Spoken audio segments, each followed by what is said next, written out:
हैं। स्मृति ईरानी कहती है राहुल गांधी मणिपुर जाकर दंगा भड़का दिए। राहुल गांधी मणिपुर जाकर दंगा भड़का दिए। आपकी सरकार है, आपका मुख्यमंत्री है, आपसे वहाँ जाया नहीं जाता है? आपके पाँव में कोई मेहंदी लगा गया है? हमारे प्रधानमंत्री की मेहंदी अमेरिका जाने में सूख जाती है, मिस्र की मस्जिद में जाने में सूख जाती है, मध्य प्रदेश में चुनावी यात्रा करने पर सूख जाती है, लेकिन मणिपुर का नाम आता है तो पाँव में फिर से मेहंदी लग जाती है। जितने भी टेलीविजन पर प्रवक्ता हैं ये सब के सब गूंगे हो गए हैं। वो जो चिल्लाता था ए करके, जो 1 मिनट अंजना जी, 1 मिनट अंजना जी, कहाँ है आज वो? क्यों नहीं बोलता वो संबित पात्रा? मणिपुर देश के प्रधानमंत्री मणिपुर भारत देश का विपक्ष जो है राजनीति रोटियां सेकने जा रही है मणिपुर। अरे तो आप ही कोई सा पराठा सेकने के लिए चले जाओ मणिपुर में, आप ही कुछ पराठा तंदूरी रोटी कुछ तो सेक लो जाकर। आप नहीं सेकोगे। आपने प्रधानमंत्री को यह दिख जाता है कि पाकिस्तान का हिंदू परेशान है, देश के प्रधानमंत्री को यह दिख जाता है कि वहाँ अमेरिका का हिंदू परेशान है, देश के प्रधानमंत्री को यह नहीं दिख रहा कि भारत देश का हिंदू कैसे हिंदुओं की बेटियों को निर्वस्त्र करके सड़कों पर घुमाया जा रहा है। ये नहीं नजर आता देश के प्रधानमंत्री को। देश के प्रधानमंत्री देश की बहन बेटियों के नाम पर गूंगे और चुप। देश की रेसलर बेटियों की थी तब देश के प्रधानमंत्री के मुंह से आवाज नहीं निकली, जब बात देश के किसान की थी तब इनके मुंह से आवाज नहीं निकली, हाथरस के जब में एक बेटी के साथ घटना हुई तब इनके मुंह से आवाज नहीं निकली, कुलदीप सिंह सेंगर के नाम पर आवाज नहीं निकली, राम रहीम के नाम पर आवाज नहीं निकली, आशा राम के नाम पर आवाज नहीं निकली, और अब मणिपुर के नाम पर भी आवाज नहीं निकली। काम नहीं दिखता, आप लोग उनके हाथ धो के पीछे पड़े हैं, बदनाम करने की कोशिश कर रहे हैं। प्रधानमंत्री का कौन सा काम है जरा आप आज ही दिखा दो मुझे। 9 साल बेमिसाल कौन सा देश मजबूत हो गया मैडम, आप जरा ये बता दीजिए। ये नहीं, एक मिनट, आप खुद कितनी कंट्री घूम कर आई हैं? बताइए ना आप मुझे, कितनी कंट्री घूमी आपने? बताइए, अब क्यों नहीं बोलती आप? बाहर जाकर देखिए, बाहर जाकर देखिए। ये लोग ऐसे लोग हैं जो खुद दिल्ली यूपी से बाहर नहीं निकलते और कहते हैं बाहर जाकर देखिए। हमने देख रखा है बाहर जाके, हमें मत बताइए। आप बताइए आप कितनी कंट्री घूम कर आई हैं, बाहर जाकर देखिए। मोहित जी, जो गठबंधन हुआ है और इंडिया नाम रखा गया है, उस पर प्रधानमंत्री का कहना है कि पीएफआई में इंडिया आता है, इंडियन मुजाहिदीन में इंडिया आता है और ईस्ट इंडिया कंपनी में इंडिया आता है। कैसे देखते हैं आप इसको? देखिए, जिस तरीके से हमारे देश के प्रधानमंत्री को आज इंडिया शब्द से भी आपत्ति है, आप ये सोच लीजिए, देश को जो है वो संबोधित किया जाता है इंडिया के नाम से ही। हर एक व्यक्ति कहता है प्राउड टू बी इंडियन। और आप देख लीजिए किस तरीके से आज हमारे देश के प्रधानमंत्री को अगर विपक्ष ने अपने संगठन का नाम इंडिया रख लिया है तो कितनी आपत्ति हो रही है, ठीक है ना। और आप एक बात मुझे बताइए, भारतीय का मतलब क्या होता है? भारतीय का मतलब भी इंडियन होता है, ठीक है। और तो भारतीय जनता पार्टी के नाम के आगे क्या लगा हुआ है? भारतीय जनता पार्टी, तो उसमें भी तो आता है इंडियन, उसमें भी तो इंडियन आता है। तो नरेंद्र मोदी को उससे भी आपत्ति है। और हमारे देश के प्रधानमंत्री, आप ये सोचकर देखिए कि इतने नीचे चले गए कि हमारे देश के प्रधानमंत्री को आज देश से आपत्ति हो रही है, देश के नाम से आपत्ति हो रही है, इंडिया से आपत्ति हो रही है। देश के प्रधानमंत्री को ये तो नजर नहीं आ रहा है कि किस तरीके से देश में बहन बेटियों को निर्वस्त्र करके सड़क पर घुमाया जा रहा है। हमारे देश के प्रधानमंत्री 24 घंटे वो जो है चुनावी यात्रा में लगे रहते हैं, उनको कोई फर्क नहीं है देश में लोग मरे जिए, उनको कोई फर्क नहीं पड़ता इस बात से। कहते हैं कि मन रो रहा है, उस घटना से कार्रवाई की जाएगी। हमें पता है आपका किस तरीके का मन रो रहा है। अगर आपका मन रो रहा होता तो आप मणिपुर जाते और उस परिवार से मिलते जिनकी बेटियों को निर्वस्त्र करके सड़क पर घुमाया गया। लेकिन आपका मन तो चुनावी यात्रा में बिजी रहता है, आपका मन तो अमेरिका के दौरे पर बिजी रहता है, आपका मन तो मिस्र की मस्जिदों में व्यस्त रहता है। आपका मन इस देश में टिकता ही कहाँ है? आपका मन अगर इस देश में टिके तो ये देश तरक्की भी करे। आपका मन तो 24 घंटे विदेश में लगा रहता है। कभी आप विदेश में जाकर विदेशी महिलाओं से हाथ मिलाते हैं तो हाथ ही नहीं छोड़ते, फोटो भी वायरल हो जाती है वहां से। कभी आप विदेश में जाते हैं तो विदेश में जाके 2-2 टेलीप्रॉम्प्टर लगे होने के बाद आपसे ठीक से बोला नहीं जाता। आप अब शिक्षा नीति पर चर्चा कर रहे हैं। आप खुद अपना बताएं, आपकी डिग्री के ऊपर खुद बहुत सारी जो है वो संदिग्धता बनी हुई है और आप जो है शिक्षा के ऊपर चर्चा कर रहे हैं। जब आप स्कूल में जाते हैं तो नकली स्कूल का निर्माण करवाते हैं। आप जैसा प्रधानमंत्री, झूठा प्रधानमंत्री आज से पहले कभी इस देश ने नहीं देखा। पहली बार इतना झूठा प्रधानमंत्री, ढोंगी प्रधानमंत्री ये देश देख रहा है। ये मैं आपको बता दूं। स्मृति ईरानी कहती है राहुल गांधी मणिपुर जाकर दंगा भड़का दिए।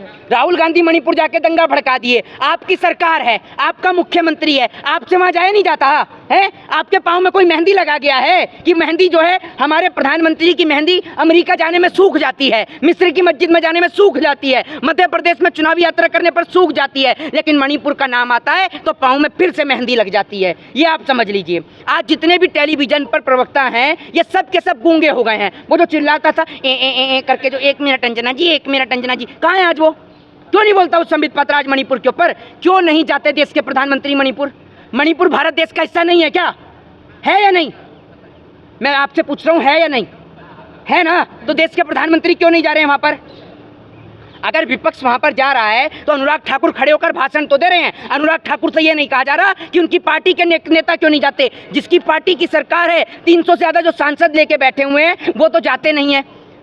अभी विपक्ष जो है राजनीति रोटियां सेकने जा रही है मणिपुर। अरे तो आप भी कोई सा पराठा सेकने के लिए चले जाओ मणिपुर में, आप भी कुछ पराठा तंदूरी रोटी कुछ तो सेक लो जाकर। आप नहीं सेकोगे।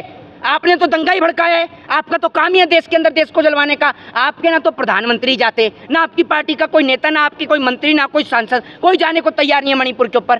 क्यों नहीं जाता कोई मणिपुर, बताइए। मणिपुर पर तो प्रधानमंत्री जी खेद व्यक्त किए ना, तकलीफ तो उन्होंने बताया कि हमें बहुत तकलीफ हुई है इससे। अरे भैया तकलीफ का तो मैंने आपको जवाब दिया ना। अगर तकलीफ होती तो जाकर मणिपुर के लोगों से मिलते ना। क्यों नहीं मिलते मणिपुर के लोगों से?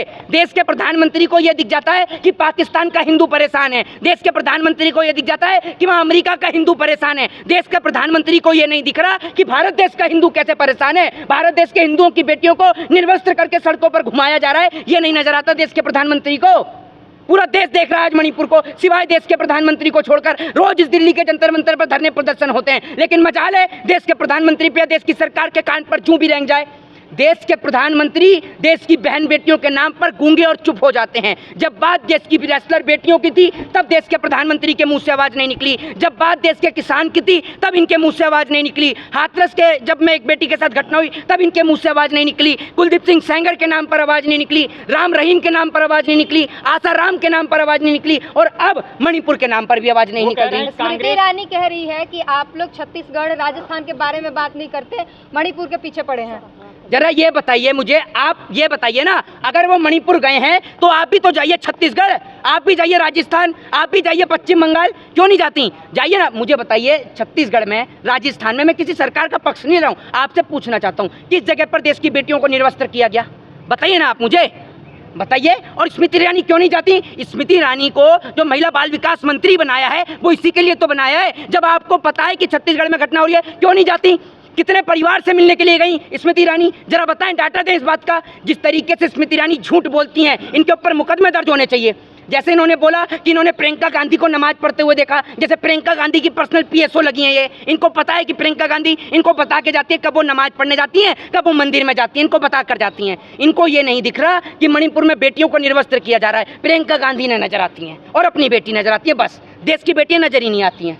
प्रधानमंत्री का काम नहीं दिखता, आप लोग उनके हाथ धो के पीछे पड़े हैं, बदनाम करने की कोशिश कर रहे हैं। प्रधानमंत्री का कौन सा काम है, जरा आप आज ही दिखा दो मुझे। 9 साल बेमिसाल चल रहा है। कौन सा देश मजबूत हो गया मैडम, आप जरा ये बता दीजिए। हैं ये नहीं, एक मिनट, बाहर आप खुद कितनी कंट्री घूम कर आई हैं? बताइए ना आप मुझे, कितनी कंट्री घूमी है आपने?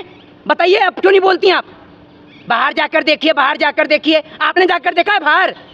बाहर जाकर देखिए। ये लोग ऐसे लोग हैं जो खुद दिल्ली यूपी से बाहर नहीं निकलते और कहते हैं बाहर जाकर देखिए। हमने देख रखा है बाहर जाके, हमें मत बताइए। आप बताइए आप कितनी कंट्री घूम कर आई हैं? बाहर जाकर देखिए। 9 साल बेमिसाल का पोस्टर देख रहे हैं ना हर जगह जी। रैंकिंग बढ़ गई है। किसकी? मोदी जी कहते हैं कि पासपोर्ट की रैंकिंग बढ़ गई है, जबकि ऐसी कोई रैंकिंग होती नहीं है, लेकिन उन्होंने कहा कि इंडियन पासपोर्ट की वैल्यू बढ़ गई है। जरा आप मुझे ये बताइए कि पासपोर्ट की कोई वैल्यू होती है क्या? पासपोर्ट की कहीं पे कोई वैल्यूएशन होती है? आप मुझे बताइए ना, इस सवाल का मुझे आप जवाब दीजिए।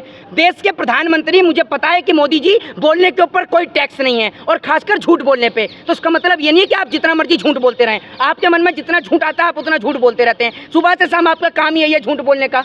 बताइए ना, आप ऑफिशियली डाटा दीजिए। और सरकार इस बात का डाटा क्यों नहीं देती है कि देश में प्रतिदिन कितने लोग भूख से मर रहे हैं, प्रतिदिन कितने लोग खाली पेट सोते हैं, कितना किसान आत्महत्या कर रहा है? सरकार डेटा दे इस बात का, क्यों नहीं करती है सामूहिक सरकार? उन्होंने ड्रोन रखे हुए हैं, ड्रोन के जरिए उन्हें पता चल जाता है कहाँ क्या घटना हो रही है। तो ऐसे में ये बड़ा सवाल है कि मणिपुर की घटना या ये जो कंस्ट्रक्शन हुआ संसद भवन का, वहाँ पानी की लीकेज हुई, आखिर ये कैसे हुई? नहीं, वो मैं आपको बताता हूँ। एक ने ड्रोन रख रखे हैं, एक पर्ची निकाल रहा है, उसकी पर्ची कामयाब नहीं है, इनका ड्रोन कामयाब नहीं है। जब ड्रोन से इतना ही दिख रहा था तो मणिपुर नजर नहीं आया।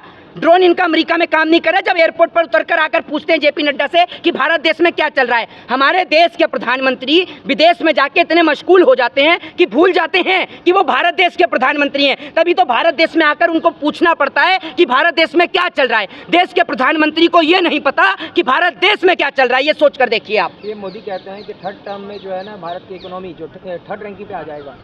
कैसे आ जाएगी? लोग बेरोजगार हो रहे हैं, 80 करोड़ राशन पर जनता जीवित है। आप कह रहे हैं कि थर्ड रैंकिंग पर आ जाएगी? बतौले मारने से आ जाएगी? हैं? बिना बात की मुंह से बड़बड़ाने से आ जाएगी? कैसे आएगी? गारंटी दे रहे हैं, गारंटी दे रहे हैं इस बात की। आप एक काम करिए, गारंटी बाद में लेते रहिएगा, आप रख लीजिएगा मेरी तरफ से गारंटी। वो जो 15 लाख आए थे ना, उसमें से मेरे को 5 लाख ही दे दीजिए। 10 लाख आपको मैंने गिफ्ट के तौर पर दे दीजिए। दे क्यों नहीं देती आप मेरे 5 लाख? दीजिए ना। आप लेती हैं अगर मोदी जी की गारंटी तो दीजिए मुझे। कहाँ है वो 100 स्मार्ट सिटी? 100 स्मार्ट सिटी कहाँ है? कहाँ है बुलेट ट्रेन? बुलेट ट्रेन से आती हैं आप इंटरव्यू लेने? कहाँ है ये सब चीजें? गारंटी आई बड़ी गारंटी कार्ड वो लेकर। कहते हैं विपक्ष मोदी आएगा की भ्रष्टाचार गारंटी बढ़ दे रहे जाएगा। हैं। वो कहेंगे अगर विपक्ष आएगा तो भ्रष्टाचार जो है फिर से बढ़ जाएगा। वो पूरा विपक्ष आएगा, भ्रष्टाचार बढ़ जाए, चाहे कुछ भी हो जाए, लेकिन कम से कम देश तो नहीं बिक रहा था। ये मोदी जी ऐसे देश को बेच रहे हैं जैसे कोई इनके पिताजी को दहेज में देकर भूल गया हो। देश तो सारा बेचने में लग रहे हैं। ये देश ऐसी क्यों बेच रहे हैं भैया, तो बताइए आप मुझे। और आप लोग मोदी जी के जो है जो तलवे चाटने में लग रहे हैं सरकार के। आपको शर्म नाम की कोई चीज बची है नहीं बची है? बची है नहीं बची? योगी कह रहे हैं कि इंडिया नाम रखने से कुछ नहीं होता, ये लोग चोर हैं और चोर ही रहेंगे। वाह, इस पे तो एक कहावत मुझे याद आई कि जिनके घर शीशों के हुआ करते हैं वो दूसरों के घर में पत्थर नहीं मारा करते। योगी जी वो पल भूल गए जब सदन में खड़े होकर रो रहे थे कि मेरे ऊपर झूठे मुकदमे हैं। योगी जी तो बहुत बड़े शंकराचार्य जी हैं। योगी जी और अमित शाह जी यही दोनों तो साफ छवि के हैं। योगी जी का कोई क्रिमिनल बैकग्राउंड ही नहीं है, अमित शाह जी का भी कोई क्रिमिनल बैकग्राउंड नहीं है। ये तो सारे साफ छवि के नेता हैं। बीजेपी में गलत है ही कौन? योगी जी भी साफ छवि के हैं, अमित शाह जी भी साफ छवि के हैं, साध्वी प्रज्ञा ठाकुर भी साफ छवि की है ना? कुलदीप सिंह सेंगर भी साफ छवि का है, आसाराम भी साफ छवि का है, वो जो पॉर्न वीडियो देख रहा था वो भी साफ छवि का है, त्रिपुरा में बैठकर विधानसभा में। सारे साफ छवि के नेता तो बीजेपी में ही है ना? विपक्ष में तो सारे चोर भरे हुए हैं। विपक्ष में चोर थे तब जाके देश तरक्की कर गया, और अब ईमानदार बैठे हैं तब पूरा देश बिक गया। ये देख लीजिए आप।